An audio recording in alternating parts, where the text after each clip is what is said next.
So I used to have this issue, as mentioned, with sugar, and for a part of my life, concurrently with being a hypnotist, I was a personal trainer. I was successful as my trainer, but about half the time as being a personal trainer, I was a fat bastard, but I still would get clients. So that proves the power of hypnosis to you right there.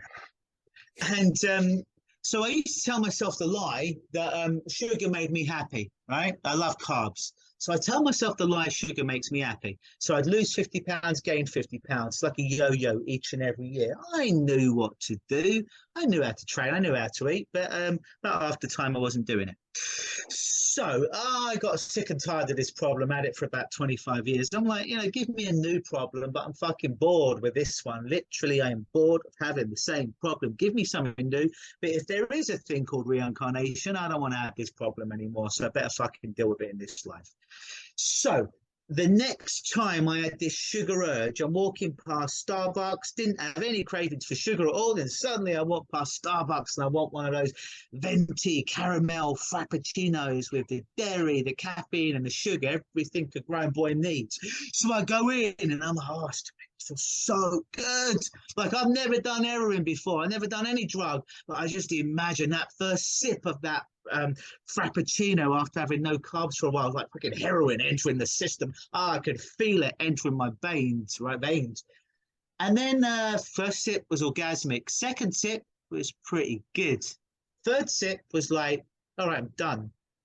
And I'm like, and I didn't feel any better. And I'm like, hold on. I've been telling myself for 25 years, this makes me feel better. I'm 3 sips in to all this sugary goodness, and I'm not feeling any better.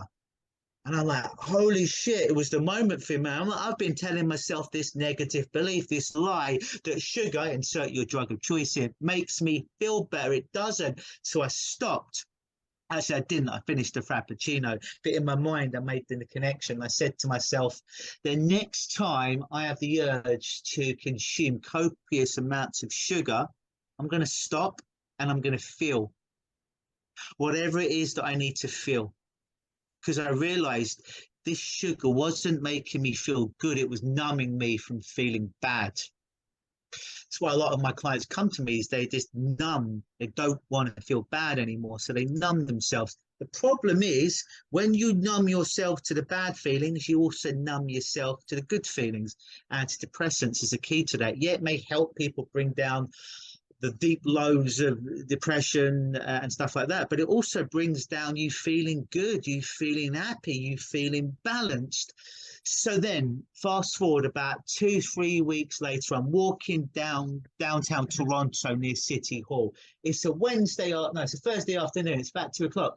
And suddenly, out of nowhere, I have an urge. Luke, go and eat sugar now. Go and eat copious amounts of sugar. Have a cheat day. Do nothing else. Take the day off.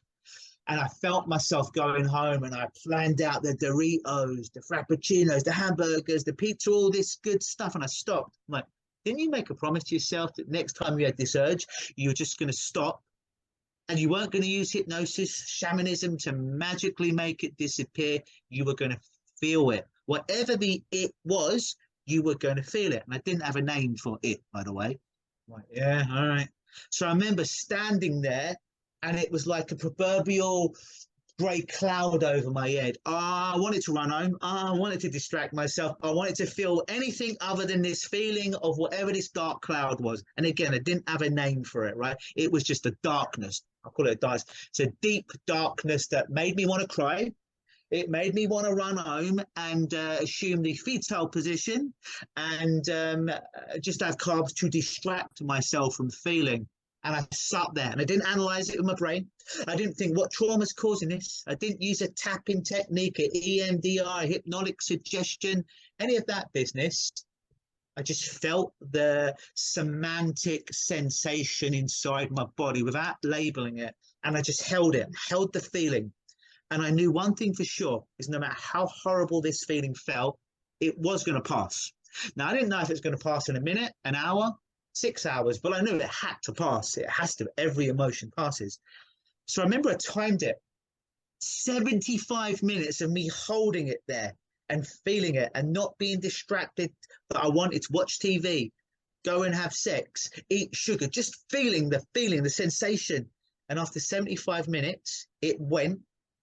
25 years of struggling with sugar disappeared. That was about 6, 7 years ago. I've never had another problem with sugar, but I'd been running, right? I'd been running for 25 years because I just didn't want to feel whatever this fucking feeling was. Again, I call it the darkness. It was overwhelming for me. By the way, I still don't know why it was there, but all my body said is, Luke, you need to feel it. And when you feel it, it will go. And I was so scared that I ran, that when I actually just felt it, that's all I did, nothing else. It went and it was done.